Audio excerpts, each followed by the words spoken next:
শীত আসলে মায়ের কাছ থেকে কত ধরনের পিঠা যে খাইতাম, আর এখন আর মা নাই। এখন এত পিঠা খেতেও পারি না, আর নিজে তো অলসের হাড্ডি, পিঠা তৈরির নাম লইলে 10 হাত দূরে থাকি।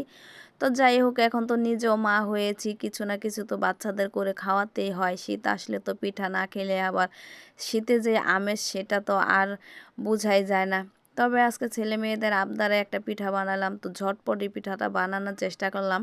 তো ঘরে কিছুটা কলা ছিল, সেখান থেকে আমি 3টা কলা নিয়ে নিলাম। আর এইরকম ছোট কলা কিন্তু এই পিঠাটা বানানোর জন্য নিতে হবে। তো যাই হোক, কলাটাকে আমি ছিলে ভালো করে কাঁটা চামচ দিয়ে ম্যাশ করে নিলাম। এর উপরে কিন্তু দিয়ে দিলাম 1.5 কাপ পরিমাণের খেজুরের গুড়। এটাকে আমি ঝুরি করে কেটে নিয়েছি। আর এইখানে আমি সেটাকেও ভালো করে ম্যাশ করে দিয়ে দিলাম এইখানে 1 কাপ চালের গুঁড়ি। আর আমি 2 বারে দিয়েছি, সাথে দিয়ে দিলাম 1 কাপ দুধ। আর সব কিছু মিলে এইখানে ভালো করে এটাকে একটা ব্যাটারে তৈরি করতে হবে, একদম যাতে সব কিছু মিশে যায়।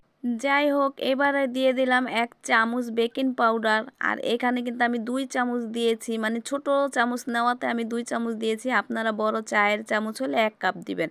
স্বাদ মতো লবণ দিয়ে দিয়েছি মিষ্টিটা ব্যালেন্সটা রাখার জন্য। এবার ব্যাটারটা আমি আধ ঘন্টা রেস্টে রেখে এইভাবে একটা চুলার উপরে ভালো ন্যাকড়া দিয়ে পেঁচিয়ে বাদ দিয়ে সুন্দর করে এর উপরে ঢেলে দিলাম। আর উপরে দিয়ে দিলাম কিছুটা নারকেল কোড়া আর কিছুটা কিশমিশ, দেখার সৌন্দর্যের জন্য আর খাবারের টেস্টটা বাড়ানোর জন্য। এবার একটা ঢাকনা দিয়ে ঢেকে আমি 30 মিনিটের জন্য এটাকে সিদ্ধ করে নিব।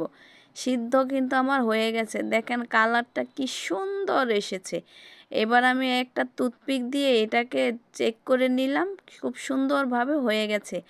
এই তো দেখেন আমার গরম গরম এই শীতের আমেজের ভিতরে ঝটপট পিঠার রেসিপি। বাচ্চারা দেখে তো ওয়াও, এত মজা আর এতটা লোভনীয় হয়েছে।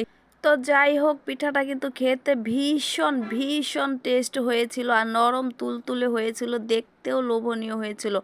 তো যাই হোক, আপনারাও কিন্তু অবশ্যই বানিয়ে খেয়ে দেখবেন, আর ভালো লাগলে ভিডিওতে একটি লাইক কমেন্ট করে আমার পাশে থাকবেন।